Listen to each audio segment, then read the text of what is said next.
Muy buenas noches, bienvenidos a Noticias 22. Qué gusto saludarlos, acompañada de Rafael García Villegas, de Laura Regis en la interpretación del lenguaje de señas mexicano, con un programa en el que les vamos a presentar la cartelera cinematográfica que tendremos para los próximos días, un documental muy especial que nos habla del explorador Alexander von Humboldt. Y empezamos con algo que tiene que ver con la identidad del país, Rafael. Así es, mi querida Karen Rivera, amigos del auditorio, qué placer saludarlos.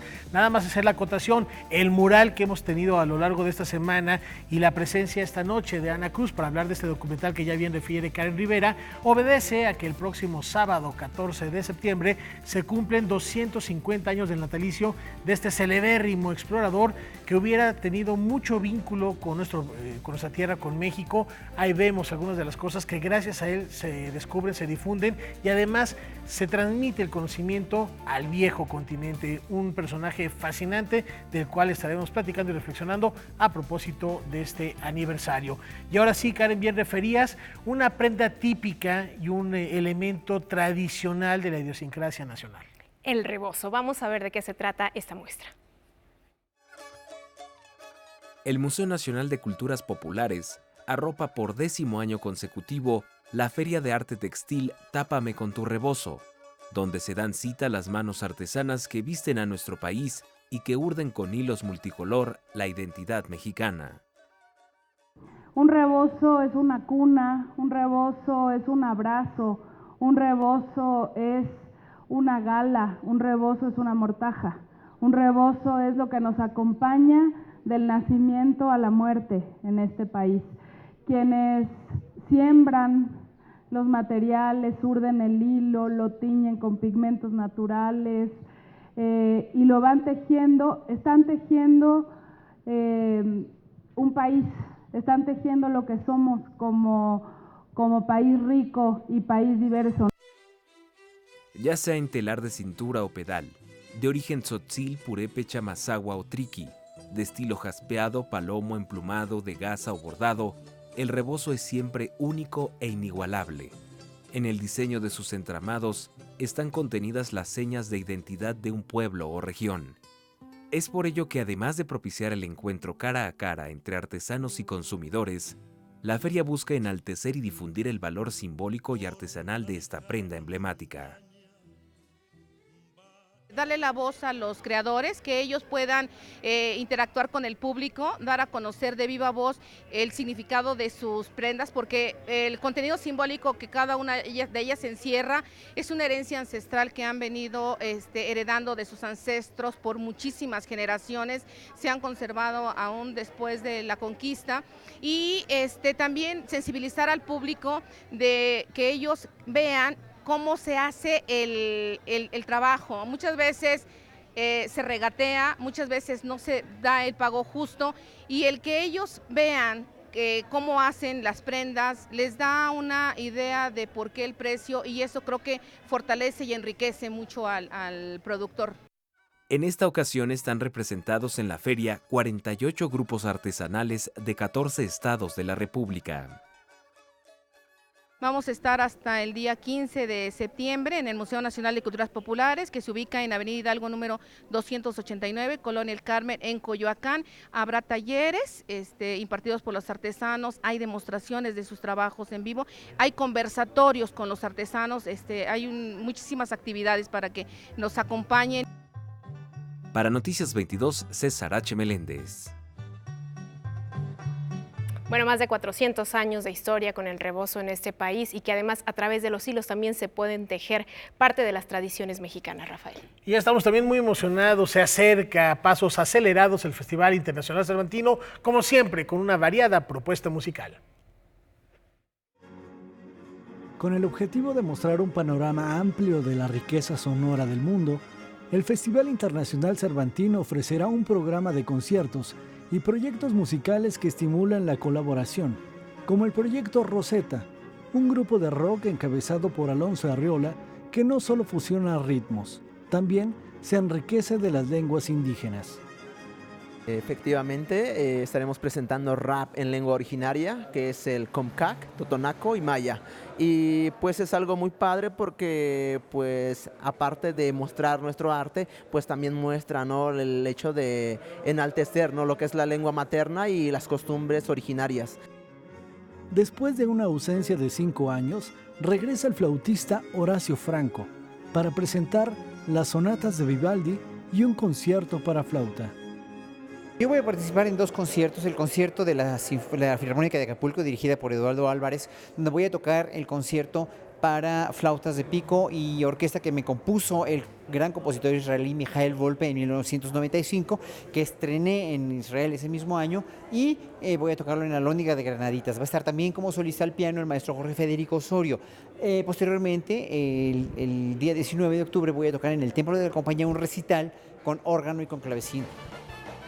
La banda Rastrillos celebrará sus 30 años de trayectoria con un concierto en la explanada de la Alhóndiga de Granaditas.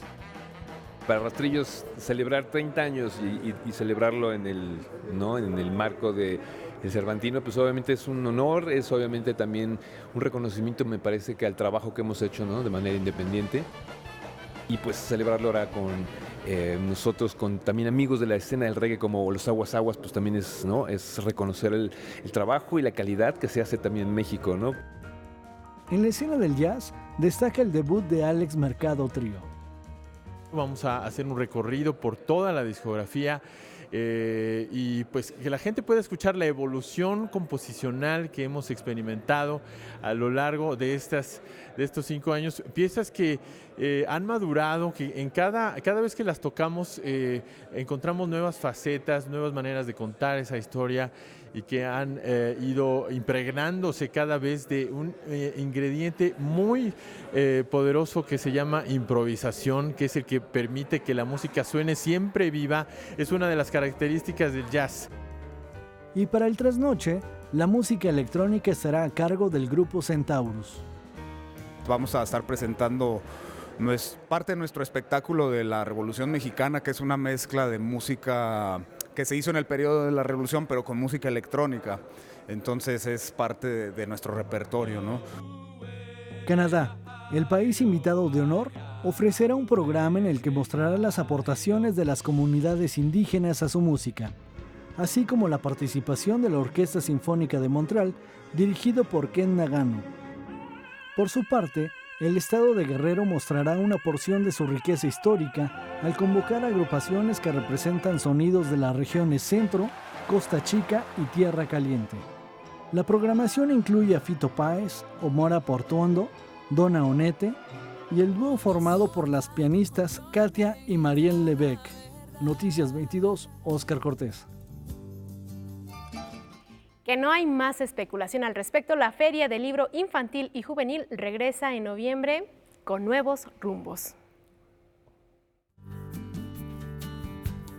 Luego de la incertidumbre generada en torno a la Feria Internacional del Libro Infantil y Juvenil y su continuidad, la Dirección General de Publicaciones de la Secretaría de Cultura y el Fondo de Cultura Económica convocaron a una conferencia de prensa para dar a conocer los avances en la organización de la 39ª edición del Encuentro Literario. La FILIG vuelve con bríos renovados y por primera vez tendrá lugar en 2 sedes. Desde el principio nos dimos a la tarea de revisar cómo se ha hecho la feria, qué es lo rescatable de la feria. Una de esas primeras acciones fue cómo podemos hacer para que la feria no solo ocurra en la Ciudad de México. Teníamos la inquietud de hacerla en el norte, en el centro, en el sur. Este año no se va a poder hacer en el norte, pero sí logramos que el presidente municipal, Renán Barrera Concha de Mérida, tomara la estafeta, levantara la mano, se anotara y dijera Mérida va. Una muy buena parte, si no es que la mayoría del presupuesto que se requiere para Mérida lo va a poner el Ayuntamiento de Mérida. La FILIG Mérida estará a cargo de Rafael Morcillo, fundador de la Feria Internacional de la Lectura Yucatán, y se desarrollará entre el 2 y el 10 de noviembre. Otra noticia es que la feria, en su versión capitalina, regresa a su antigua casa. el Parque Bicentenario fue privatizado en el anterior gobierno federal. Eso nos impedía, por una cuestión de que elevaba demasiado los costos, solamente la renta del lugar, fue que volteamos a ver al Centro de las Artes, aparte de que el CENART ya había sido sede de la misma FILIC, entonces era como volver a casa. En total, serán programadas unas 1000 actividades, menos de la mitad que en 2018. Para esta nueva etapa, los organizadores no apuestan por las grandes cifras de asistencia. Lo que buscan es recuperar la vocación de la feria como instrumento de fomento a la lectura. Tenemos ya 110, 111 sellos editoriales registrados y todos los espacios se llenaron y tenemos más de 30, casi 40 haciendo cola, esperando que alguien se arrepiente y diga, bueno, yo no voy. El país invitado de este año es Corea del Sur. La semana pasada ya aterrizamos el programa con Corea. Nosotros les habíamos sugerido ilustradores y precisamente los ilustradores que les habíamos sugerido son ilustradores que van a venir. Y lo que vamos a hacer con Corea, ya lo platicamos con ellos, es en lugar de tener, por decirlo caricaturescamente, el gueto de Corea, de decir estas son las actividades de la feria y aquí es donde están todas las actividades de Corea, estamos haciendo que Corea se involucre en las actividades. La Feria Internacional del Libro Infantil y Juvenil se llevará a cabo en el Centro Nacional de las Artes del 8 al 18 de noviembre. Para Noticias 22, César H. Meléndez. Y la cinta que representa a nuestro país en los Goya y en los Óscares es... Tengo el enorme gusto de anunciarles que este año es la película que nos va a representar. Y esa película es La Camarista, de Lila Avilés. Camarista, buenos días. ¿El I-21 me copias? Un muerto en la 2154. En esta ocasión, un total de 450 miembros de la Academia Mexicana de Artes y Ciencias Cinematográficas participaron en el proceso de selección para elegir a la película que representará a México rumbo a los premios Oscar y Goya. Una señora quiere ayuda en la habitación. ¿Podés quedarte con mi bebé en lo que yo me doy una El camino de la duchita camarista rapidísima? empezó hace justo un año. El 8 de septiembre de 2018 se estrenó en el marco del Festival Internacional de Cine de Toronto. Desde entonces, la ópera prima de Lila Avilés le ha dado la vuelta al mundo. Enjoy. Ha sido la alegría de la alegría, ¿no? Es como una cajita de regalo que tiene adentro otro regalo y adentro otro regalo y como que parece que ya se van a acabar y sigue y siguen.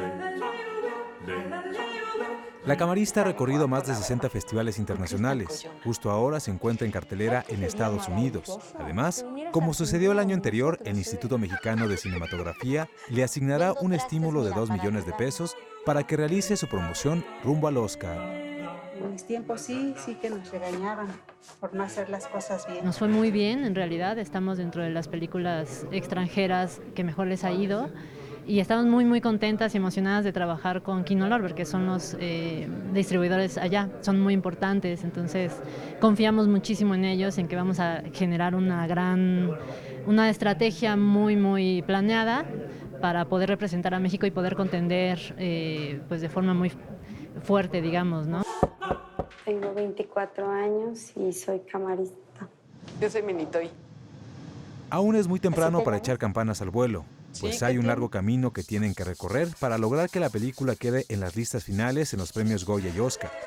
También hay que tener en claro que entre las candidatas, La Camarista era sin lugar a dudas la mejor opción. Déjame decirte, mira, si todos obtuviéramos todo lo que nosotros quisiéramos, pues yo quiero ir a Italia, yo ya estuviera en Italia. Noticias 22, Julio López. ¿Qué te parece, Rafael? La Camarista, una película que propone un tema al que la mayoría estamos cercanos, pero que pocos nos ponemos a reflexionar cuando viajamos, cuál es el papel que realizan estas personas que se dedican a limpiar, a mantener limpio un hotel, este trabajo inmenso que realizan. Había competencia, estaban las niñas bien, estaba Criapuercos a mí me pareció una película emblemática. Chicuarotes también, pero se va a la Camarista. Enhorabuena y le deseamos mucho éxito en esos certámenes, se lo merecen y vamos a una pausa.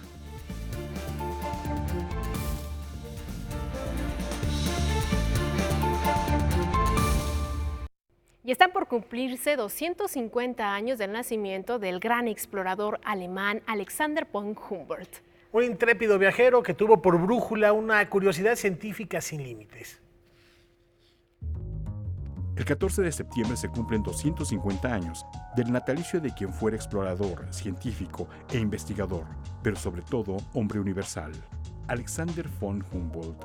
Jaime Labastida, quien ha escrito varios libros al respecto, ofreció una conferencia magistral en la biblioteca de la Fundación Miguel Alemán, titulada Cosmos. Incluso en Alemania fue una figura ciertamente olvidada, durante muchos años olvidada. Primero opacada por su hermano Wilhelm y después por la enorme figura científica de Charles Darwin. Sin embargo, en los últimos años, la figura de Humboldt se ha revitalizado en todo el mundo.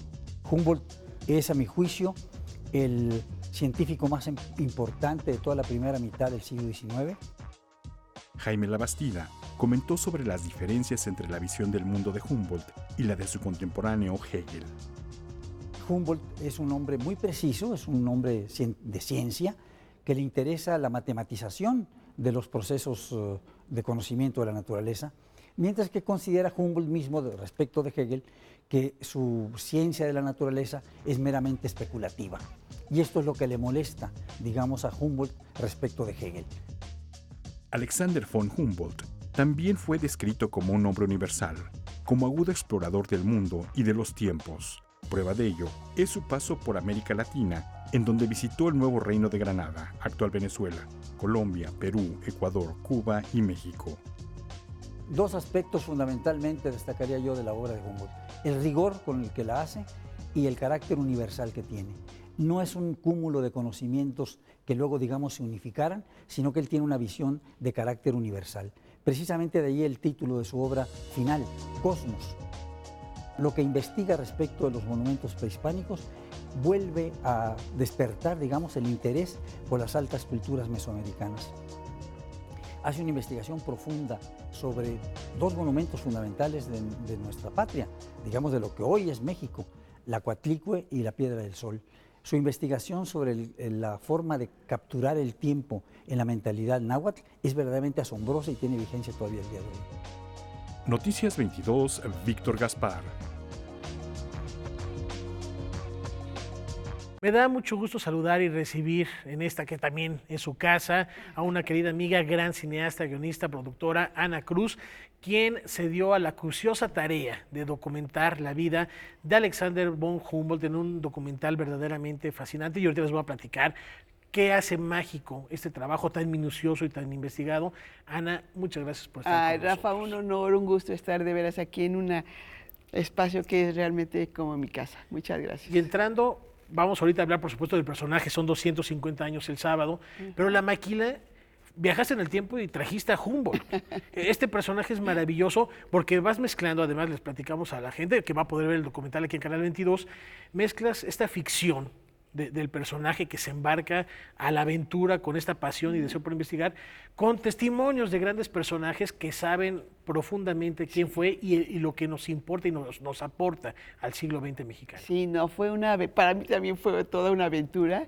He estado ya de la mano de Humboldt más de 4 años, primero haciendo la peli, 2 años y medio, y ahora viajando con la peli por todos lados que han invitado a la película, porque realmente Humboldt pues es un personaje fascinante. Yo le llamo realmente el gran seductor, porque es un personaje que seduce cuando lo empiezas a estudiar, pero cada uno de los que yo iba entrevistando era otro totalmente seducido por la ciencia, por el humanismo, por la inteligencia, por la brillantez de Humboldt. Y entonces, como que Humboldt provoca una especie de contagio general a la gente que lo va leyendo. Sus libros son espectaculares. Y seguramente en su momento también fue un seductor. Hay una frase al inicio de la película, la voy a parafrasear, no me acuerdo de memoria de ella, pero para conocer el cosmos tienes que verlo de varias miradas, desde varias perspectivas. Ay, me encanta. Yo creo que Humboldt es un hombre que hay que abordarlo también desde varias perspectivas. ¿Y por qué digo que en su época ha de haber sido también un seductor? Porque llegaba y le decía, primero, llegó a España. ¿Cómo le van a dar dinero a un explorador naturalista alemán en España? Él quería ir a Egipto, no llegó a Egipto. Afortunadamente llegó a la las Nueva Américas, España. sí. Bueno, es fantástico. Es un personaje lleno de contradicciones, pero al mismo tiempo de una complejidad muy interesante. O sea, desde el principio, cuando tú dices como un varón aristócrata prusiano, o sea, ¿qué hace con la Revolución Francesa? Y luego, ¿qué hace? ¿No? Gastando toda su fortuna en una aventura que quién sabe cuáles iban a ser los resultados de esa aventura. A mí me parece que es extraordinario, eso a mí me pareció ya de entrada. Decir, alguien que invierte toda su fortuna en lugar de quedarse muy a gusto en su palacio de Tegel, ¿no? A vivir como el hermano, que hizo una carrera también muy brillante, pero cómo estas dos personalidades hacen que Alexander vaya en búsqueda siempre de lo desconocido. Esa frase que tú dices de que al mundo hay que mirarlo de diferentes perspectivas, yo creo que ha sido como la gran lección que me ha dado Humboldt en la vida. O sea, nunca hay que casarse con una sola mirada, porque el mundo tiene muchas, lo que llaman Vorsichtig, ¿no? O sea, hay muchas perspectivas para mirar al mundo. Y además el detonante que lo lleva a explorar es también fascinante, porque no se trata de apoderarse de tierras ni de conquistar, no. Se trata de conocer la cultura, la naturaleza, la sociedad ajena y extraña para la época de entonces, que él va poco a poco conociendo y haciendo propia. Y además compartiendo, o sea, porque algo que tiene Humboldt, que es también un parteaguas en la divulgación de la ciencia, es que justo es el primer explorador científico que en lugar de regresar a Europa y guardar el conocimiento así, ya sabes, en caja fuerte, como lo solían hacerlo, no compartirlo, que nadie se entere de lo que descubrimos acá.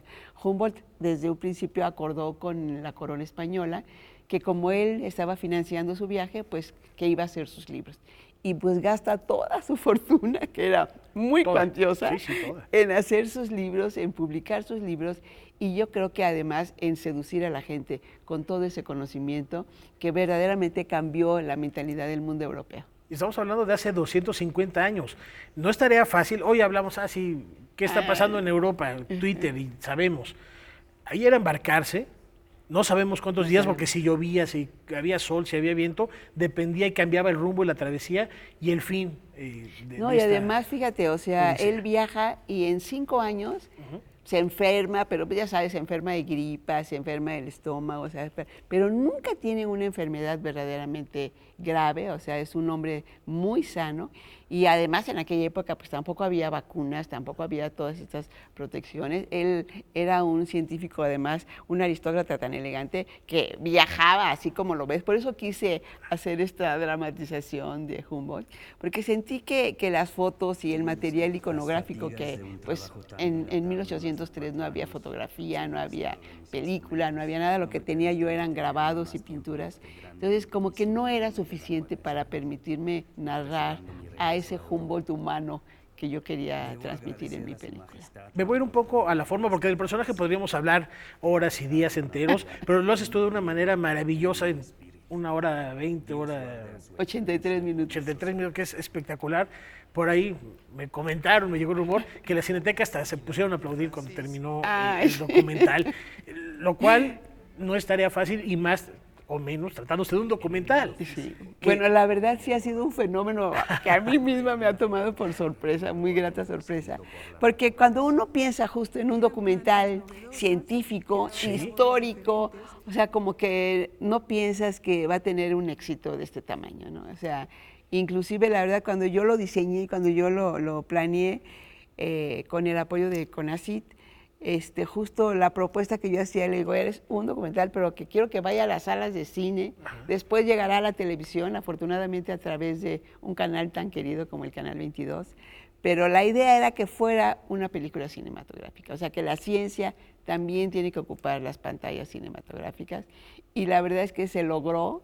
El público fue de una manera muy, muy generosa, y al final sí me hablaban amigos y me decían, oye, ¿qué crees? Que al final la gente aplaudió, o sea, ¿qué estabas por ahí? No, y digo, no, es que el personaje en sí conmueve. Es fascinante. Y elegiste además el personaje ideal, tu actor es maravilloso. Es fantástico. Maravilloso. Creo que si no hubiera encontrado a Alexander Holtman en el camino, quizá no me hubiera animado a hacerlo, pero creo que realmente cuando hice casting y él llegó al casting dije, no, ya, este es mi Humboldt. Aquí está Humboldt. Aquí está Humboldt. Estamos platicando y nos estamos emocionando, yo ya que tuve la oportunidad de verlo y tú que tuviste la oportunidad de vivir esa travesía, pero que no se quede el público con las ganas. Les tenemos una gran noticia este 14 de septiembre, que es exactamente el día en que se cumplen 250 años del natalicio de este gran explorador, aquí en Canal 22. Aquí en Canal 22 a las 5:30 de la tarde.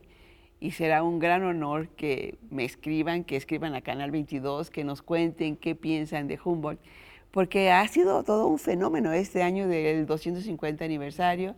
Lo presentamos en Berlín, estrenamos también en Berlín. Y la recepción. Y la recepción fue así extraordinaria. Y la gente conoce poco, fíjate, de su etapa mexicana.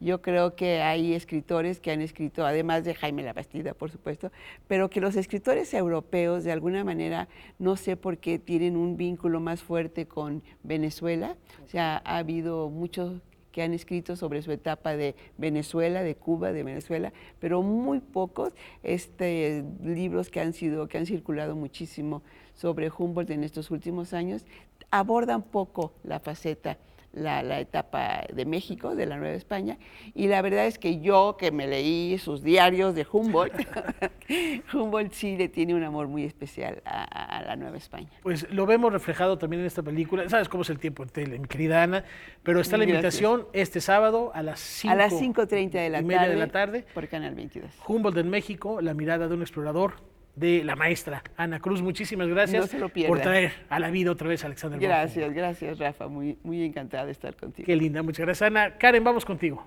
No se pierdan la mirada del explorador prusiano a partir del, ya lo comentaban, 14 de septiembre a las 5:30 de la tarde. Antes de ir a una pausa, queremos invitarlos a que no se pierdan Debate 22 con Jacaranda Correa, porque plantea una pregunta fundamental. ¿La corrupción es un problema cultural? No se lo pierdan después de Noticias 22. Deben quedarse aquí, por supuesto, en la señal de Canal 22. Vamos a una pausa.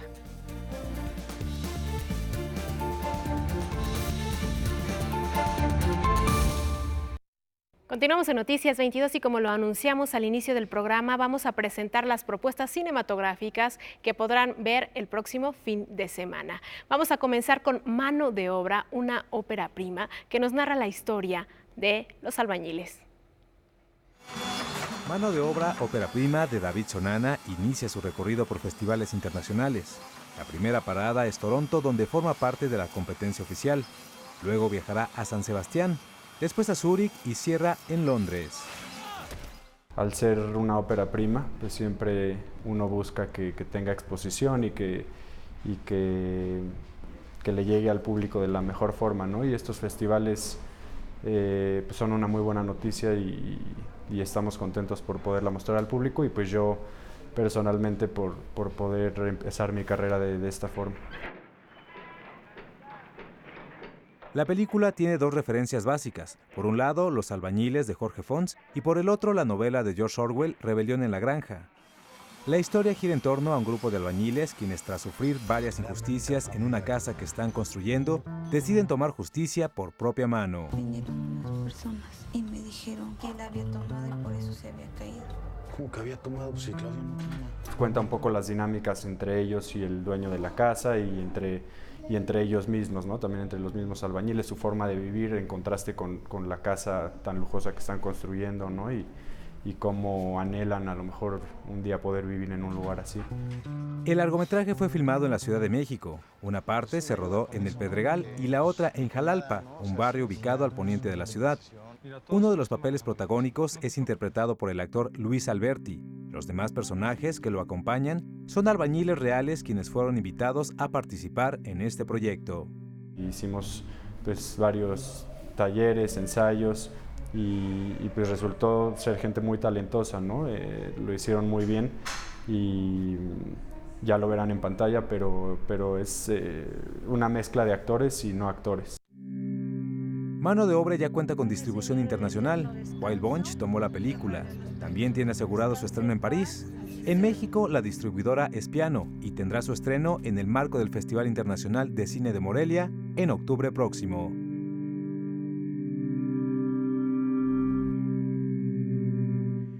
Y en el marco del Tour de Cine Francés, una película imperdible, una novela policíaca donde el detective es un crítico literario. Este es El misterio del señor Pic.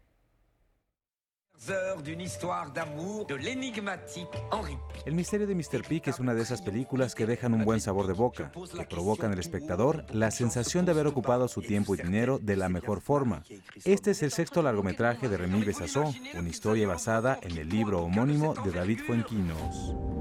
Mais sérieusement, toi, tu vois papa écrire ça entre deux fournées de pizza? Un livre avec beaucoup de personnages qui gravitent autour de cette histoire de bibliothèque des livres refusés et de manuscrits qui a été retrouvé dedans. Il fallait faire des choix. Moi, j'ai choisi de focaliser sur un personnage en particulier, qui est le critique littéraire, qui est joué par Fabrice Lucchini, qui dans le livre, par exemple, arrive page 155. J'ignore qui a écrit ce livre. El largometraje inicia con una joven editora que descubre por casualidad un libro que decide publicar. En pocos días se convierte en un éxito, pero lo más sorprendente es que fue escrito por un modesto pizzero que pocos años antes falleció. Fabrice Lucchini da vida a un obstinado crítico literario, la única persona que duda de la veracidad de la historia. Él hará hasta lo imposible por conocer la verdad. J'ai écrit le film en pensant à lui, en fait. Quand j'ai lu le livre, je me suis dit que c'est un film pour Lucchini, c'est un rôle pour Lucchini. Et j'ai posté une photo de Lucchini au-dessus de mon ordinateur et j'ai écrit vraiment en pensant à lui. Et quand je lui ai donné le scénario, je ne le connaissais pas. Il m'a dit, mais on dirait que ça a été écrit pour moi. J'ai dit, ben oui, j'ai écrit pour vous.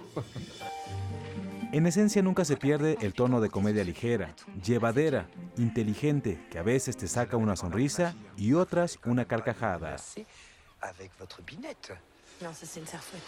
En fait, ce film, ce qui était intéressant, c'est que il mélange un petit peu les genres. Effectivement, il y a le polar, la comédie romantique, et du coup, on joue un petit peu. Enfin, moi, j'aime bien jouer avec les codes du genre. Ça m'intéressait, par exemple, d'avoir un polar, mais on ne va pas chercher qui a tué, mais on va chercher qui a écrit. El misterio de Mr. Pic es uno de los 7 largometrajes que forman parte de la 23ª edición del Tour de Cine Francés, la muestra de cine más exitosa del país, cuyo recorrido llegará a los 32 estados de la República Mexicana. Vous êtes en train de bouleverser nos vies. C'est ce livre qui bouleverse nos vies, ¿no? Pensez pas, Joséphine. Noticias 22, Julio López. Vous savez où il habite? Ah oui. Eh ben alors, il habite. Personajes entrañables, paisajes hermosos, una película redonda que no se deben perder. Insistimos en el Tour de Cine Francés, El misterio de Mr. Pic, extraordinario. Que también Mano de Obra es una buena propuesta. Solo tiene a 2 actores y aparecen entre 15 y 25 albañiles que, bueno, se han dedicado a trabajar toda su vida en este oficio y que le dan un toque característico a la cinta, Rafael. Y ahora llegó el momento de viajar en el metro. 50 años de historia y Paseo de Reforma se viste de naranja. Se inauguró en la Galería Abierta de las Rejas de Chapultepec la exposición fotográfica Metro 50 años, una muestra integrada por 58 fotografías en gran formato, pertenecientes al acervo del Archivo General de la Nación y el Sistema de Transporte Colectivo Metro. Un recorrido a orillas del bosque de Chapultepec que permite conocer la historia del metro desde su fundación hasta la actualidad. Poder entender cómo se empezó a trabajar, cómo era la ciudad de entonces, qué fue lo que se puso, las obras, cómo circulaba entonces el transporte eléctrico que era por superficie y eran los tranvías. Todo eso nos da la oportunidad de reconocer también el valor del metro. Creo que eso es lo que tiene de importante una exposición histórica, que nos recuerde el valor de las cosas, ¿no? Que nos haga entender lo difícil que fue y lo importante que es su cuidado actual. Los visitantes podrán conocer imágenes como los de la construcción de la Línea 1, que en su arranque formal en 1967 abarcaba 16 estaciones de Chapultepec a Zaragoza, una proeza de ingeniería civil y tecnológica creada y operada por manos mexicanas. El Metro de México es modelo en todo, es modelo en el proyecto de ingeniería, porque no hay que olvidarse que fueron ingenieros mexicanos los que hicieron esto. No había en el mundo otra ciudad con las características del subsuelo mexicano que necesitara realmente el conocimiento que tienen los ingenieros de México para hacerlo. Y además aquí se conjunta por primera vez, además del trabajo de ingeniería, del trabajo de todo lo que significa realizar un sistema de transporte como este, también la parte del diseño, que no se nos olvide, ¿eh? El equipo de Lance Wyman, el norteamericano creador del diseño, estuvo formado por mexicanos. Los visitantes podrán conocer imágenes como los de la construcción de la Línea 1, que en su arranque formal en 1967 abarcaba 16 estaciones de Chapultepec a Zaragoza, una proeza de ingeniería civil y tecnológica creada y operada por manos mexicanas. Pues invitamos a la gente a que venga a visitar esta exposición con esta primera foto, esta primera parte de fotos antiguas y ya una segunda parte de fotos actuales en donde se ve inclusive cuáles son los últimos trenes que han llegado y que están ya circulando, ¿no? La exposición permanecerá hasta el 6 de octubre. Noticias 22, Omar Vera. Antes de la pausa, les informamos que la poeta yucateca Marisol Semo se convierte en la primera mujer en ganar el Premio de Literaturas Indígenas de América por su obra Pasos Perdidos. La autora será galardonada durante la Feria Internacional del Libro de Guadalajara 2019, la primera mujer en recibir esta distinción. Enhorabuena. Felicitaciones a la poeta yucateca Marisol. Y ahora, Marisol Semo. Vamos a una breve pausa.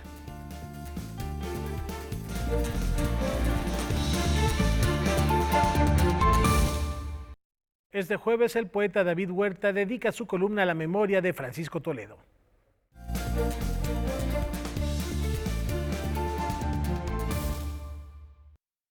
La muerte de Toledo, de Francisco Toledo, el gran pintor mexicano, el pasado jueves 5 de septiembre, representa verdaderamente una tragedia, una enorme pérdida para la cultura nacional. Voy a hablar de las contribuciones de Toledo en el terreno de la literatura. Toledo era un gran lector y en especial un gran lector de poesía. Eso se tradujo hacia los años 90 en el apoyo que dio a una serie de poetas, realmente todos ellos muy buenos, para que publicaran sus libros con el sello de la editorial que llevaba su nombre, Ediciones Toledo. Ahí publicaron autores como Luis Cortés Bargalló, Javier Sicilia, Alicia García Bergua, Pura López Colomé e incluso yo mismo.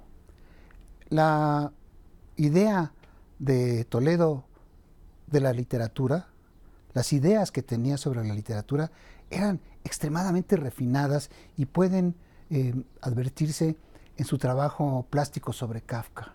En la última exposición, Toledo B, hay algunas fotografías intervenidas, las obras más pequeñas probablemente de la exposición, en donde se percibe realmente la profundidad de la reflexión que Toledo hizo en torno a la obra de Kafka. Ediciones Toledo, pues, sus ideas sobre Kafka, su trabajo con la figura, la efigie de Kafka en fotografías, y son algunos de los primeros indicios de las aportaciones de Toledo en el terreno de la literatura y del valor que tiene su postura. En 2014, después de los asesinatos y desapariciones de los estudiantes de la Normal de Ayotzinapa, Toledo me pidió que escribiera un poema que se titula así, Ayotzinapa, para que fuera expuesto en los muros del Museo de Arte Contemporáneo de Oaxaca. Así lo hice, es un poema que ha circulado enormemente por muchísimas vías y es una obra que me satisface enormemente. Se la debo a Toledo. Yo no hubiera escrito ese poema si Toledo no me lo hubiera pedido. Fue expuesto efectivamente en los muros del MACO el 2 de noviembre de 2014.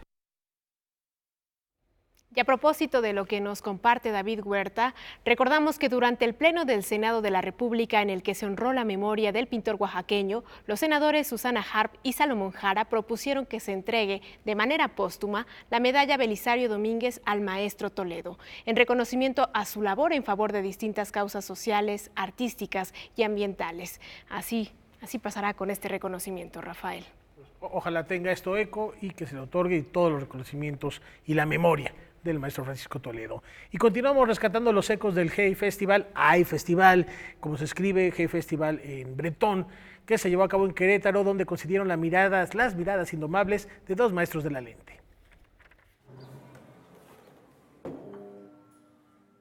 Ser fotógrafo implica dos cosas. Uno es que tengas mucha curiosidad, ¿no? y que estés dispuesto a informarte y a estar listo para cualquier eventualidad. Esas fotografías se hacen con respeto, con humanidad, aprendiendo a ponerse uno en la piel de las personas, entendiendo de que no son solamente para que sean historia de un periódico o de un museo. Mi testimonio no solamente es contra el olvido y contra la impunidad, sino buscando generar una conciencia para no olvidar, pero especialmente para no repetir. La vida de un fotógrafo es la vida de una persona culta, que se esmera por entender no solo a los clásicos, sino de mantenerse activo, de mantenerse al corriente. Conozco a la gente, he compartido con ellos, me ha tocado muchas veces verlos huir y acompañarlos en su vida. Y es muy bonito poder regresar para entender que los campesinos colombianos, que han sido, digamos, las grandes víctimas del conflicto armado, son personas que quieren vivir en paz, que no quieren vivir más bajo ese yugo de la guerra. Y hacer esos testimonios es buscar generar una reflexión en una sociedad que muchas veces se tapa los ojos, se tapa sus oídos, que no entiende que en la medida en que ellos pierden, perdemos todos. Esa es la pregunta más importante que sucede cada mañana que me despierto. ¿Por qué seguir? Digamos, yo he visto tantos horrores que uno pensaría, oye, ¿sabes qué? ¿Ya para qué? Y no es así. Y al contrario, yo cada día me levanto y digo, ojalá que pase algo que haga que el ser humano sea mejor. Y lo digo por los jóvenes. Es que yo estoy muy preocupado con este tema. Yo veo a los jóvenes muy perdidos. Si no se encuentran. No sé si es porque el mundo realmente está en unos problemas muy drásticos. Estar ahí es tener paciencia, saber que hay un momento que la gente, si siente tu corazón, si siente tu mirada, si siente tu respeto, no se van a molestar cuando levantes la cámara. O sea, hay que siempre estar listos y con mucha pasión. Si no hay pasión en esto, no importa qué tanto conocimiento tengas, no importa que tú uses una cámara, un celular, pero si tú tienes pasión por lo que tienes enfrente de ti, cosas buenas van a suceder. Cuando el dedo está obturando, está recibiendo una pulsación del alma. Esas fotografías tienen que tener mucho contenido y eso se logra cuando conocemos de contextos. Nuestro trabajo tiene que impulsar cambios y esos cambios no llegan de la noche a la mañana. Esa es mi obligación, ¿no? Como creador, es motivar a los jóvenes a ser testigos, a hacer un mapa de la época que les tocó vivir, porque yo ya me voy. Es buscar el ángulo más digno y más humano, porque muchos de los que fueron a la guerra alguna vez fueron violentados, fueron despojados, fueron desplazados, fueron humillados o fueron ofendidos, como ha sucedido, digamos, con esos que empuñan muchas veces las armas o que han perdido en medio de la guerra. Es para ellos, para los que yo entiendo, que es mi propia familia, los que tengo que construir un país mucho mejor. Por eso mi trabajo fotográfico es un trabajo para la memoria. El asunto, ¿no? No solo de la fotografía y del arte, es lograr ejercer el derecho universal, ¿sí? De decir lo que tienes que decir, no quedarse callado, porque en ese momento la ignorancia va a vencer.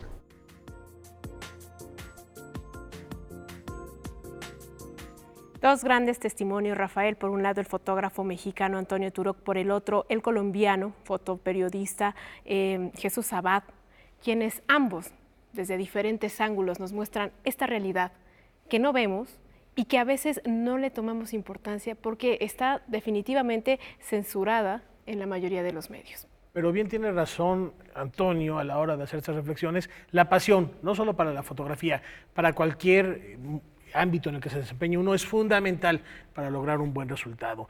Y algo que vimos en estas imágenes, mi querida Karen, que es tema nodal en la agenda política internacional, es la migración, otro de los temas abordados en el G-Festival. La cuestión de las fronteras y de los muros es algo que nunca he comprendido, y mucho menos en la actualidad, ¿no? Donde precisamente hacemos gala de la ausencia de fronteras, por ejemplo, en el ámbito de la comunicación. La globalización económica no tiene fronteras. Siempre, como he dicho, las migraciones han sido vehículos culturales, han sido fenómenos de integración. Todos somos mestizos. Lo de la supremacía aria ya quedó atrás y desde luego intentar resucitarla con estas políticas neofascistas y ultraliberales es muy peligroso, ¿no? Por tanto, yo siempre he sido universalista. No debe haber muros ni físicos ni en nuestras mentes, que son incluso peores. Hace falta una corresponsabilidad, una solidaridad. Hay espacio para todos, aunque cada vez es más pequeño el espacio del mundo, pero evidentemente si llegamos en 2050 a ser 9.000 millones de personas, no vamos a aplicar una solución de selección natural de las personas. Tendremos que aprender a convivir y a optimizar esos recursos, y para esto no se pueden minimizar ni el cambio climático ni las políticas medioambientales como hacen algunos, porque eso se va a acabar. La historia de la humanidad lo demuestra. Las fronteras y los muros más grandes cayeron. Históricamente, no sé, el muro de Adriano en Inglaterra era el no va más. Bueno, cayó, los imperios caen, antes o después caen, y si no somos conscientes de que esto es así, vamos mal. I mean, democracy has problems. Here's what's interesting, is that the democratic model, you know, I trace a lot of the right-wing populism that we face now to actually the economic crisis of 2008, which kind of exposed the failure of liberal democracies to be responsible. You know, you have growing inequality, economic inequality, you have corruption on a massive scale, you have a seemingly unaccountable elite, and then you have this massive event that really upsets, dislocates, devastates people all over the world. What's interesting is that led to a populism on the right and not the left. And so people on the far right said, this system is broken, and so what you need is a strong man. You need someone who will look out for you and will oppose these other people. I think that is profoundly wrong. But that doesn't mean I think we can just kind of go back to something that was working perfectly. I think you need to address the challenges in our democracy. There's too much inequality. There is too much corruption. There is too much money in our politics. These are things that can be addressed through democracy, through laws, through policies. They don't have to be dealt with by just scrapping democracy entirely. And so I would like to see us use democracy to fix what is wrong with our democracy, rather than getting rid of democracy, which is what you're seeing in more and more places. Democracy is inconvenient. You know, I want to control the rule of law, or I want to control who can vote, or I want to draw districts for members of parliament to assure that I always have a majority. You know, that's getting rid of democracy to implement your agenda. Whereas I think democracy still provides the best basis to solve the problems created in our society. Bueno, fundamentales estas reflexiones a propósito de lo que debe ser la democracia, aquella que ya los griegos planteaban hace cientos de años. Nos vamos, mi querida Karen. Nos vamos, Rafael, pero los esperamos, por supuesto, mañana aquí en punto de las 8 de la noche. Y a 16 años de su partida recordamos al hombre de negro, al rey del blues, Johnny Cash.